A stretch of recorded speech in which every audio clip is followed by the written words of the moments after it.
Welcome back to the channel. Karen here, and today is a good day. We got this box in the mail from Rock.Hounding.Adventures. So excited to open this up and see what's in here. Plus, there's a collaboration that we're doing together that is contained in this box. So, to break this mystery, you have to stay tuned. Let's get to it.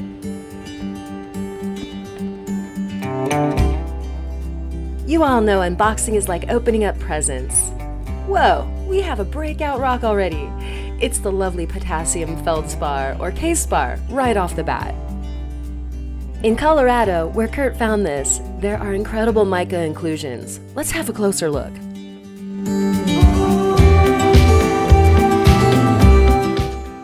This beautiful sheet silicate appears in the feldspar, typically due to magmatic activities and metamorphism. More eye candy K-spar with inclusions. You can see his handy labeling on the package. Orthoclase is derived from Greek for straight like right angle fractures. You could see that in our first specimen. This one is river tumbled. This is very special because it contains black tourmaline. It's a sodium iron aluminum boron silicate. That's a mouthful. Who here loves green rocks? I do. Serpentine or Serpentinite is near and dear to my heart, and this one is all the way from Vermont. You can see magnified 50 times the separate serpentine group minerals that make up this stone. What's cool about Serpentinite is it's born of the Earth's crust in the ocean. When you find it, you're holding ancient seafloor.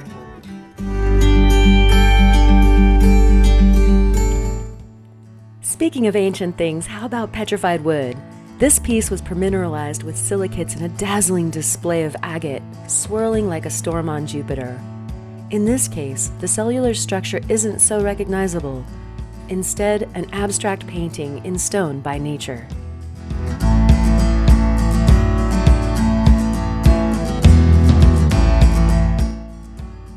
In continuing love for ancient things, here's a fossil coral plate from Kentucky.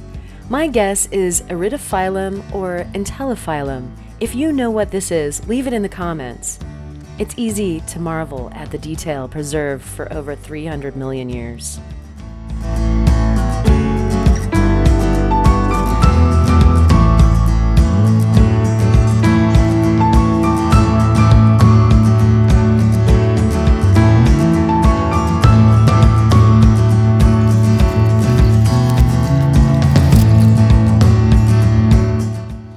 I spoke of nature being an artist. Get a load of this Peacock ore or Bornite stone. Just look at the pure hues and its iridescence.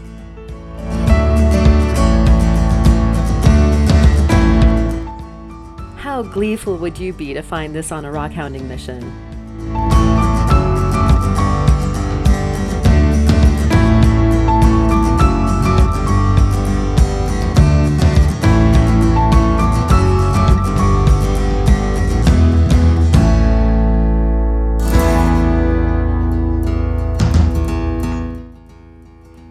The fruits of this box have already been amazing, and out of this bag come delicious chunks of green fluorite.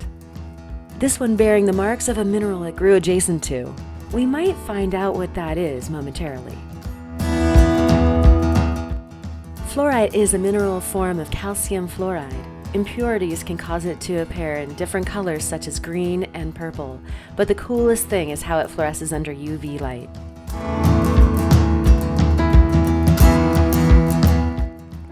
Hanging out with the fluorite are these amethyst clusters. The lovely quartz points get their color from irradiation, impurities of iron, and possibly other transition minerals. The root of the name comes from the Greek not intoxicated. They thought it both looked like wine and warded off drunkenness. Oh look, see this amethyst on fluorite? Perhaps that's where the fluorite before got its impressions. Just look at how deep that color is. It doesn't take much impurity to get that vibrant color either. Perhaps just 10 to 100 parts per million. Also, you may notice that the juiciest part, or the deepest purple, is at the tip of the crystal. That is believed to be due to the iron mix in the water changing as the crystal grows. You can see great growth lines here under magnification. Unfortunately, not all purple quartz is natural amethyst. It's known on the gem market that quartz can be lab irradiated to create many colors, even in a kitchen oven.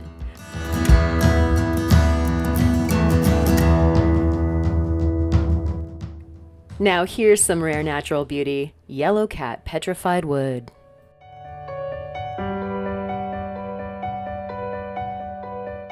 Yellowcat is Jurassic-aged petrified wood from the Morrison Formation. It gets its name from the vibrant yellows to reds caused by iron in the permineralization.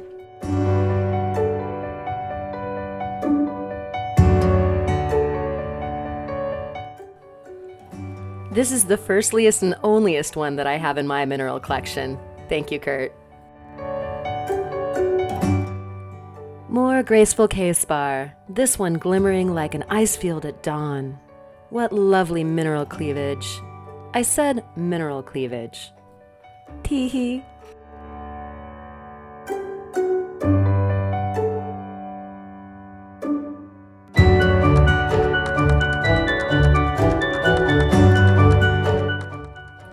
Ooh, there are the mystery collaboration stones now, under wraps.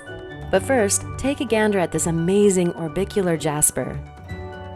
Did Mother Nature love tie-dye? Imagine what elemental chaos and craziness created those incredibly detailed patterns. If you look closely in between the circles, the minerals look dendritic. And the structure in those eyes. I mean, even the complex color formations are amazing. I could look at this one under magnification for hours. Actually, I think I did.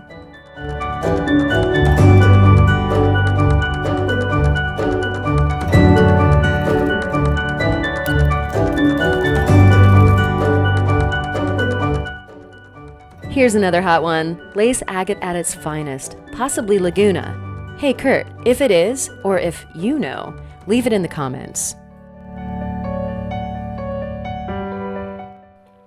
That's another one we could gaze at for hours. In fact, I think I should make a video of just the close-ups. What do you think? Let me know. In your rock finding, do you come across things that are so pretty, so delicate, so rare, and so old, it just blows your mind? It's so cool that we get to share such incredible finds with each other. It's humbling, really. And there's the stone Kurt crafted for the collaboration. And two more pretties that he found that I get to take to the lapidary machine. So out comes the high-tech flat lap. I'm going to hand facet these two with a rose cut.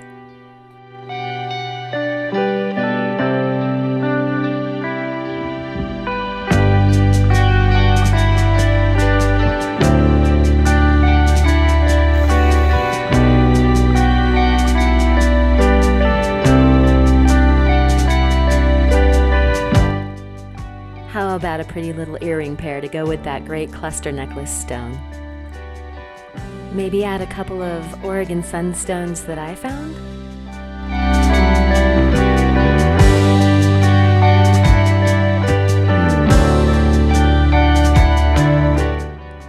I'll admit there were some challenges. I needed to take some of the material off the back of this lovely cluster. I practiced with some of the other clusters from the box, and they shattered into a million pieces. I finally worked up the nerve to work Kurt's stone, and thankfully it worked out and didn't break. The solution to that gorgeous high amethyst cluster was a bezel and prong combination. Part of the absolute joy of jewelry design is arriving at the perfect creative solutions for the gemstones to do them honor.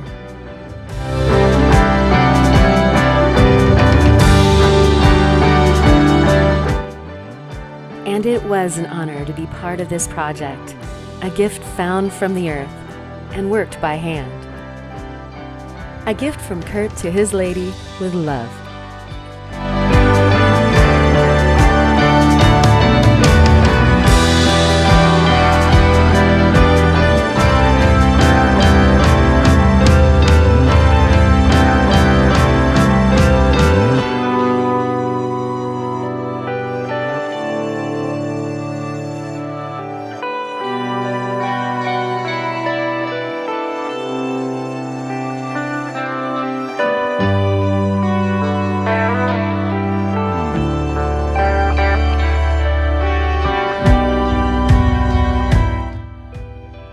Thank you, Kurt from Rock.Hounding.Adventures, for sharing your adventures with us and for this fantastic box.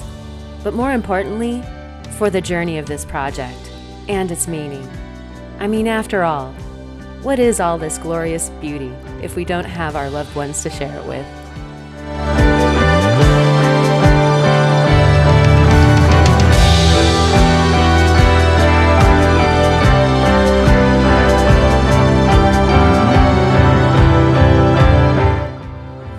And thank you all for watching and going on these journeys with us. Until next time.